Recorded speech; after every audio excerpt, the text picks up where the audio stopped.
देखिए, औरंगाबाद में मैं जब से आमदार बना, उसके बाद खासदार बना, मेरी कोशिश रही है कि हम गरीब पेशेंटों को किस तरह से मदद कर सकते हैं, क्योंकि हमारे पास सिर्फ एक बड़ा हॉस्पिटल मतलब घाटी है, और उस घाटी हॉस्पिटल की क्या अवस्था है, वहाँ पे आज भी जो महिलाएं डिलीवरी के लिए जाती है उनको 2 दिन के बाद है तो ज़मीन के ऊपर लिटा दिया जाता है, क्योंकि हॉस्पिटल के पास बेड्स नहीं है। ऐसे हालात के अंदर हमने कोशिश करके जालना रोड के ऊपर जो गोपीनाथ मुंडे साहब का स्मारक बनाया जा रहा था, वो जगह सरकार ने स्मारक के लिए दी थी। मैंने उसका विरोध किया था और मैंने ये बताया था कि अगर सही मानों में उनको श्रद्धांजलि देना है तो उनके नाम के ऊपर हॉस्पिटल बनाओ। कोई सुन रहा नहीं था मुझे। तब मैंने अदालत के अंदर एक PIL फाइल किया था, पब्लिक इंटरेस्ट लिटिगेशन, जनहित याचिका किया था, और कोर्ट के आदेश के बाद तब वहाँ पर है तो हॉस्पिटल के लिए जगह दी गई। और मुझे आज खुशी है कि जालना रोड के ऊपर जो 400 बेड का हॉस्पिटल बन रहा है, वो 400 बेड सिर्फ मेरे ही उस PIL की वजह से, वरना वहाँ पर पूरे जितने भी राजनीतिक पार्टियाँ थे सब ने मेरा विरोध किए थे कि नहीं, वहाँ पे स्मारक ही बनना चाहिए करके। उसमें अब जब उसका हॉस्पिटल का काम शुरू हो चुका है 400 बेड का, तो मैंने गवर्नमेंट को लिख के दिया हूँ कि अब इसका नाम है तो आप गोपीनाथ मुंडे साहब के नाम के ऊपर रख दें, हमें कोई दिक्कत नहीं है। वो लोक नेता थे महाराष्ट्र के अंदर, अलग राजनीतिक पार्टी के हो सकते हैं, लेकिन हमने उस राजनीति को ख़त्म किया था कि जिसके अंदर सिर्फ आप पुतले बनाने की बात करते हैं, स्मारक बनाने की बात करते हैं और इसके लिए सरकार के पैसे लेते हैं। और मेरी सोच ये है कि अगर आपको बनाना है किसी का स्मारक या पुतला, अपने जेब से पैसा निकालिए और बनाइएगा उसमें। तो फिर उसके बाद है तो शाहगंज में एक घाटी हॉस्पिटल का एक यूनिट चलता था, वहाँ पे सिर्फ OPD होती थी चंद घंटों के लिए, लेकिन वो जगह बहुत प्राइम थी, सेंट्रली लोकेटेड थी। तब हमने है तो गवर्नमेंट की एक पूरी टीम के साथ, घाटी हॉस्पिटल के डीन के साथ, PWD के ऑफिसर्स के साथ हमने जाके वहाँ पे इंस्पेक्शन किए थे। जो एग्जिस्टिंग जो चल रहा था वहाँ पर हॉस्पिटल उनका, तो वो जगह काफ़ी नहीं थी कि हम उसको गिरा के बढ़ा सके करके। उसी के बाजू महानगर पालिका की कुछ जगह थी, खाली थी, और उसका उपयोग जो है वो सब गलत कामों के लिए हो रहा था। तो मैंने उस वक्त के कमिश्नर आस्तिक कुमार पांडे साहब को रिक्वेस्ट किया था कि साहब ये अगर दे दें तो एक बहुत अच्छा हॉस्पिटल यहाँ पे हम बना सकते हैं करके। तो उन्होंने फ़ौरन उसको हाँ कर दिया था और वो लैंड ट्रांसफ़र कर दी गई थी। अब वो लैंड के ऊपर है तो हमने पूरा प्रपोज़ल तैयार किए हैं, और मुझे खुशी है ये बताते हुए कि अब शाहगंज के अंदर ये 6 मंजिला बिल्डिंग तैयार होने वाली है हॉस्पिटल की, और ये वुमेन एंड चाइल्ड हॉस्पिटल रहेगा।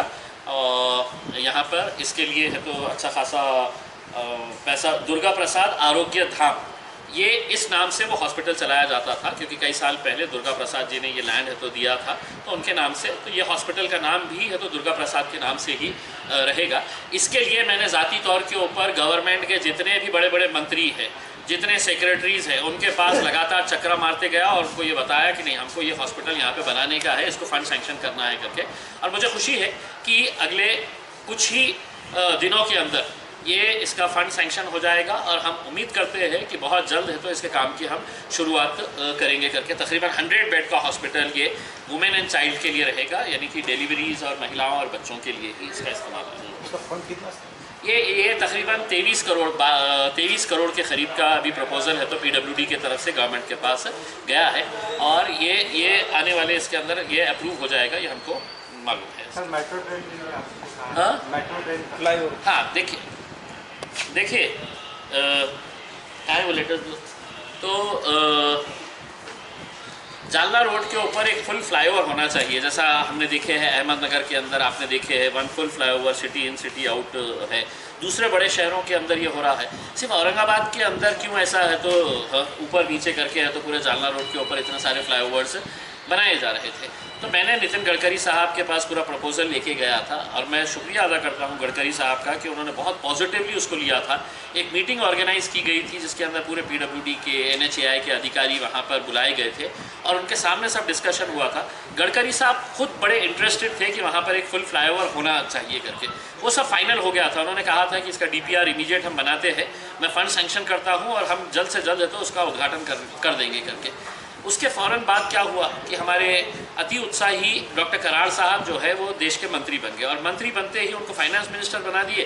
तो उन्होंने बोले देश का पूरा पैसा मेरे हाथ में है, देश का पूरा फाइनेंस मेरे हाथ के अंदर है करके। अब उनके हाथ में क्या है ये मुझे अच्छी तरीके से मालूम है दिल्ली के अंदर, लेकिन उन्होंने फिर आके घोषणा कर डाली कि नहीं, अपन जो फ्लाईओवर बना रहे हैं उसके ऊपर अपन मेट्रो चलाएंगे करके। और वो मेट्रो के लिए है तो उन्होंने अपने तौर के ऊपर उस वक्त के स्मार्ट सिटी ऑफिस से कांटेक्ट करें और उन्होंने बोले कि अपने को इसका डीपीआर बनाने का है करके। अब वो डीपीआर जो मेट्रो रेल कॉरपोरेशन बनाती है, महाराष्ट्र सरकार की जो कॉरपोरेशन है, वो सिर्फ एक डीपीआर बनाने के लिए 7.5 करोड़ रुपये लेती है। अब वो 7.5 करोड़ रुपये के अंदर उन्होंने तो अपना थातुर मातुर अपना डीपीआर बना दिए। अब वो डीपीआर बना के जब उन्होंने NHAI, जालना रोड जो है वो NHAI के अंडर में जाता है, तो उन्होंने NHAI को डीपीआर भेज दिया कि देखो ये हमने डीपीआर बनाया है अभी इसके ऊपर।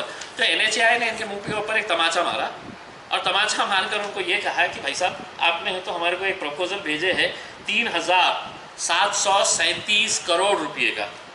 ये प्रपोजल के बारे में हमारा ना कोई अप्रूवल है, ना कोई सैंक्शन है, ना हमको इसकी कोई जानकारी है। तो हम आपने जो डीपीआर तैयार किए हैं हम इसको बाइज्जत आपको वापस लौटा रहे हैं, अपने जेब में रख लीजिएगा पुड़िया बना के। तो ये डीपीआर वापस आ चुका है। अब मेरा सवाल कराड़ साहब से है कि ये 7.5 करोड़ रुपये जो हमारे स्मार्ट सिटी के आपने इनको दिए हैं, तो वो पैसे अपने या तो आप जेब से दे दीजिएगा, आधे आप दे दीजिएगा और आधे उस वक्त के कमिश्नर साहब ने दे दीजिएगा।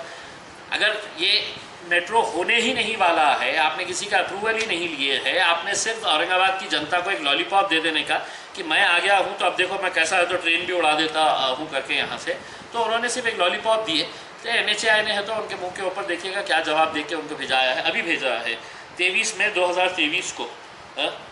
इन this regard as per direction receive from competent authority the proposal is return herewith. रख लो तुम्हारा प्रपोजल तुम्हारे पास 3,737 करोड़ रुपये का। लेकिन अब सवाल ये है कि कराड़ साहब अपने जेब से 7.5 करोड़ रुपये आप दे दीजिएगा या नहीं तो कमिश्नर साहब को बोलिए आधे तुम डाल दो आधे मैं डाल देता हूँ और हम 7.5 करोड़ रुपये वापस है तो उसमें डाल देते हैं। नहीं तो ये 3,737 करोड़ रुपये सरकार से कब सैंक्शन करवा के लेके आने वाले हैं, इसका डेट दो। मैं डेट देता हूँ। कराड़ साहब आपके हाथ में सिर्फ एक लॉलीपॉप देने वाले हैं इलेक्शन तक कि देखो मैं मेट्रो भी उड़ाने वाला हूँ और फ्लाईओवर भी चलाने वाला हूँ, कुछ नहीं होने वाला है। इसके अंदर नुकसान जो हुआ है शहर का वो ये हुआ है कि जो एक फ्लाईओवर बनना था, एक फुल फ्लाईओवर जो बनना था, वो फ्लाईओवर का काम पूरा है तो अब रुक गया है। चिकलठाना फ्लाईओवर हाँ देखिए, एक चिकलठाने के पास है तो एक फ्लाईओवर बनना था। अभी NHAI ने पूरे जालना रोड के ऊपर 70 करोड़ रुपये 72 करोड़ रुपये कुछ खर्च किए।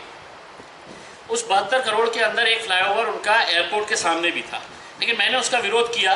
मैंने रिटर्न के अंदर भिजाया था। मैंने गडकरी साहब को बोला था कि सर अगर हमने एक फुल फ्लाईओवर बना रहे हैं तो आप ये जालना रोड एयरपोर्ट के सामने एक दूसरा फ्लाईओवर क्यों बना के, वो वेस्ट हो जाएगा करके। तब मैंने बहुत करस्पॉन्डेंस करने के बाद है तो वो फ्लाईओवर कैंसिल हो गया था। अब वो जब कैंसिल हुआ तो मैंने है तो NHAI को पत्र लिखा और उनसे पूछा कि भैया ये जो फ्लाईओवर के जो पैसे थे, जो फ्लाईओवर बनाने के लिए आपके 18 करोड़ 20 करोड़ 22 करोड़ जो भी थे, वो पैसा कहाँ यूज़ किया गया है करके। तो उन्होंने कई टाइम तक मुझे जवाब ही नहीं दिया। और फिर मैंने बार बार उनको है तो लेटर पे letter, reminder number 1, reminder number 2, reminder number 3, तो उनको समझ में आ गया कि ये खासदार अपना पीछा छोड़ता नहीं है करके। तो उन्होंने आखिर में मुझे जवाब दिए कि हमने वो जो पैसे थे उससे तो हमने पेवर ब्लॉक्स लगाए हैं, हमने यहाँ पे कॉन्क्रीटिंग कर दी है करके उसके अंदर। तो अब मेरा उनसे ये कहने का है कि एक फ्लाईओवर की कीमत के अंदर अगर आप नीचे क्या बनाने वाले थे, आप तो पेवर ब्लॉक्स तो वैसे भी लगाने वाले थे, कॉन्क्रीटिंग तो वैसे भी करने वाले थे।